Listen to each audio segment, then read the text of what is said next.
बचपन में थोड़ी मस्ती वस्ती करनी चाहिए, उस प्रकार की मस्ती उसकी होती थी और उसके लिए हमने कई बार मार भी खाया है टीचर्स के साथ।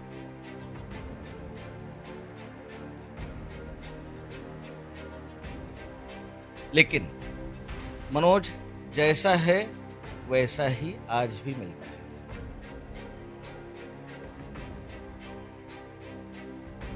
हमको कभी भी ऐसा संकोच नहीं होता है या ऐसा कोई डिस्टेंस फील नहीं होता है कि अरे मनोज इतने ऊंचे पद पर चला गया, तो अभी हम कैसे उससे बात करें, कैसे मिले, ये बिल्कुल संकोच नहीं। मनोज जैसा था वैसा ही है। बचपन में हम साथ में मस्ती करते थे और हमने मार भी खाई है। अब आपको लग रहा होगा कि हम किस मनोज के बारे में बात कर रहे हैं, तो आपको बता दें कि हम बात कर रहे हैं देश के नए सेना प्रमुख लेफ्टिनेंट जनरल मनोज पांडे के बारे में। जी हाँ, लेफ्टिनेंट जनरल मनोज पांडे देश के अगले सेना प्रमुख होंगे। थल सेना की वो कमान संभालेंगे और इसको लेकर केंद्र सरकार ने इसको हरी झंडी दे दी है। और जैसे ही मौजूदा सेना प्रमुख रिटायर होंगे, वो देश के नए सेना प्रमुख बन जाएंगे। लेकिन आपको बता दें कि जब ये सेना प्रमुख बने, जब ये खबर आई, तो उनके दोस्त जो थे वो बहुत खुश थे। जिनको आपने बोलते हुए सुना शुरुआत में, वो थे उनके बचपन के मित्र, जिनका नाम है दिलीप पठावले।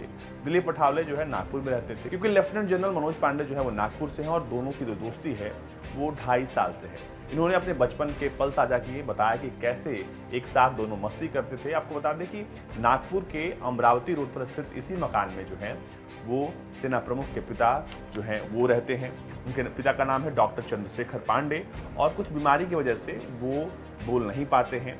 आपको बता दें कि डॉक्टर चंद्रशेखर पांडे नागपुर विश्वविद्यालय से रिटायर्ड हुए हैं और जब आर्मी चीफ के पद के लिए लेफ्टिनेंट जनरल मनोज पांडे के नाम पर जब मुहर लगा, तो उनके दोस्त जो थे वो खुशी से झूम उठे। उन्होंने बचपन की कई सारी यादें साझा की। उन्होंने बताया कैसे वो और जो लेफ्टिनेंट जनरल मनोज पांडे साथ मिलकर मस्ती किया करते थे। सुनिए क्या कुछ उन्होंने कहा। सबसे पहले तो ये बहुत ही गर्वान्वित महसूस कर रहा हूँ कि Manoj chief of the army staff हो गया। हमारी दोस्ती हम जब 2-2.5 साल के थे तब से है और आज तक पूर्ववत है।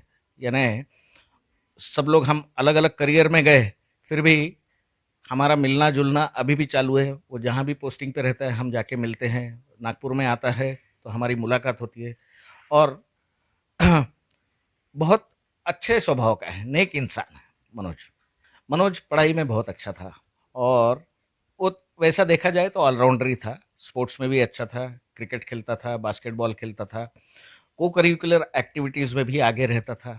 लेकिन वो उस समय यानी जैसे बचपन में थोड़ी मस्ती वस्ती करनी चाहिए, उस प्रकार की मस्ती उसकी होती थी और उसके लिए हमने कई बार मार भी खाया है टीचर्स के साथ।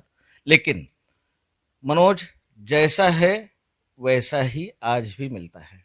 हमको कभी भी ऐसा संकोच नहीं होता है या ऐसा कोई डिस्टेंस फील नहीं होता है कि अरे मनोज इतने ऊंचे पद पर चला गया, तो अभी हम कैसे उससे बात करें, कैसे मिले, ये बिल्कुल संकोच नहीं है हमको। आपको बता दें कि 30 अप्रैल को सेना प्रमुख की कमान संभालेंगे लेफ्टिनेंट जनरल मनोज पांडे और इससे पहले ये कहा जा रहा था कि सिर्फ आर्म्ड आर्टिलरी और इन्फेंट्री के ही अधिकारी जो है सेना प्रमुख बनते थे। लेकिन पहली बार ऐसा होगा जब देश में कोई कोर ऑफ इंजीनियर से आया हुआ अधिकारी वो बनेगा सेना प्रमुख।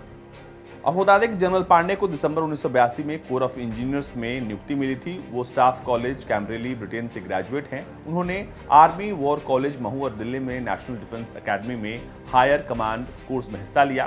देश के लिए अपनी 39 सालों की विशिष्ट सेवा के दौरान पांडे ने ऑपरेशन पराक्रम में सक्रिय रूप से भाग लिया था। आपको बता दें कि एलओसी पर पैदल सेना ब्रिगेड, लद्दाख सेक्टर में पर्वतीय डिवीजन और उत्तर पूर्व में एक कोर की कमान वो संभाल चुके हैं और पूर्वी कमान का कार्यभार संभालने से पहले वो अंडमान और निकोबार कमान के कमांडर इन चीफ भी रहे हैं। लेकिन अब जो है वो देश के थल सेना की कमान संभालने वाले हैं और 30 अप्रैल को वो देश के अगले आर्मी चीफ होंगे। और इस खबर के बाद पूरा देश तो झूम ही रहा है, साथ ही साथ उनके जो रिश्तेदार हैं, दोस्त हैं, करीबी हैं, वो भी काफी खुश नजर आ रहे हैं।